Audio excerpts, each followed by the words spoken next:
আমার ওমান প্রবাসী ভাই ও বোনেরা, আপনারা আমাকে অনেকজন ইনবক্সে মেসেজ করেন, ভাইয়া ওমানের বিষয় খুলছে না ওমানের বিষয় খুলবে। দেখেন ভাইয়া আপু, আপনাদেরকে বলতে চাচ্ছি ওমানের বিষয় এখনো খোলে নাই। যারা বলছে ওমানের বিষয় খুলছে বা খুলবে, তারা হচ্ছে 1 নম্বর বিষয় দালাল।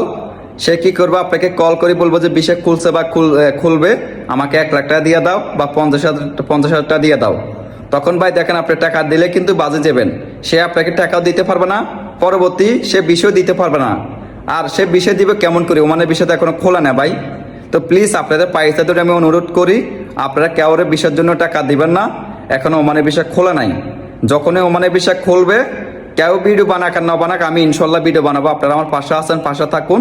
আমার ভিডিওগুলো সবাই প্লিজ শেয়ার করে দেন আর আমাকে ফলো দিয়ে রাখেন। আমি আপনাদেরকে একটা কথা বলছি, আমি যে কথাগুলো বলবো এগুলো 100 গ্যারান্টি হবে। আমি কোনো ভিউর জন্য, কোনো টাকার জন্য ভিডিও করিনি এখানে। আমি চাচ্ছি ওমান প্রবাসীর পাশে থাকার জন্য। আপনারা আমাকে যেমন ভালোবাসা দিচ্ছেন, আমি ইনশাল্লাহ আপনাদেরকে তেমন ভালোবাসা দিব। সব আমার পাশে থাকবেন প্লিজ। থাকবেন। আল্লাহ হাফেজ। আসসালামু আলাইকুম।